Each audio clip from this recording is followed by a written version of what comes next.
माजी पंतप्रधान आदरणीय अटल बिहारी वाजपेयी साहेब, खरं तर अतिशय दुःख वाटतंय की आज ते आपल्यामध्ये राहिलेले नाही। भारताचे जेवढे पंतप्रधान झाले त्या सर्व पंतप्रधानांमध्ये सर्वात हळवे असलेले पंतप्रधान लाल बहादूर शास्त्री नंतर जर कोण असेल तर ते अटल बिहारी वाजपेयी होते। अतिशय कमी मनाचे, धीर गंभीर होते, संयमी होते, परंतु अतिशय हुशार होते। हिंदीवर आणि जनमानसांच्या मनावर त्यांचं इतकं प्रभुत्व राहिलेलं आहे। खरं तर एक साधं व्यक्तिमत्व राजकारणामध्ये आदर्शवत कसं असावं त्याचं उत्तम उदाहरण म्हणजे अटल बिहारी वाजपेयी। आताच्या उद्रेकाचं राजकारण पाहिल्यानंतर या भारताला सचोटीचं राज्यकर्ते कसे असावेत, तर त्या सचोटीच्या राज्यकर्त्यामध्ये प्रथम श्रेणीमध्ये अटल बिहारी वाजपेयी साहेबांचं नाव घ्यावं लागेल।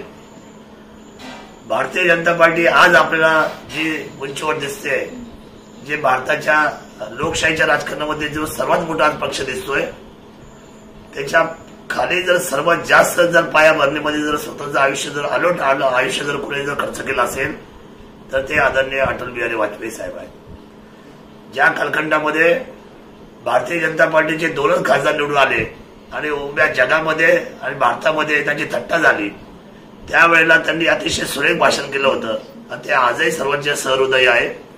भारताला त्यांनी संबोधलं होतं की एक दिवस तो येईल की भारतीय जनता पार्टीचं नेतृत्व या देशावर राज्य करेल, आणि खरं तर त्यांच्याच कार्यकालामध्ये ते या ठिकाणी असताना संपूर्ण देशभरामध्ये भारतीय जनता पार्टीची सगळ्यात मोठी सत्ता आज आपल्याला अनेक राज्यामध्ये आणि देशाच्या पंतप्रधान आणि राष्ट्रपती पाहायला मिळते।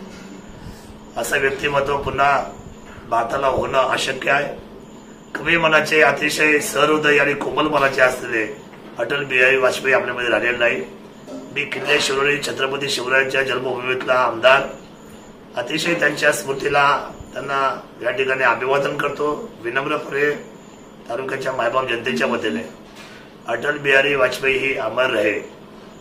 म्हणतात की मृत्यू हा अटल आहे, परंतु अटल हे अमर आहे, आणि म्हणूनच मी त्यांना अभिवादन करतो त्यांच्या असलेल्या कार्याला, त्यांच्या कामाला आणि त्यांच्या स्मृतीला। करतो आपल्यापासून ते खूप लांब आहेत, पण तरी सुद्धा त्यांना मी वंदन करतो आणि त्यांना परमेश्वराने शांती द्यावी, त्यांच्या असलेल्या जीवात्म्याला योग्य अशा पद्धतीने मार्गस्थ परमेश्वराने करावं। ओम शांती, ओम शांती, ओम शांती।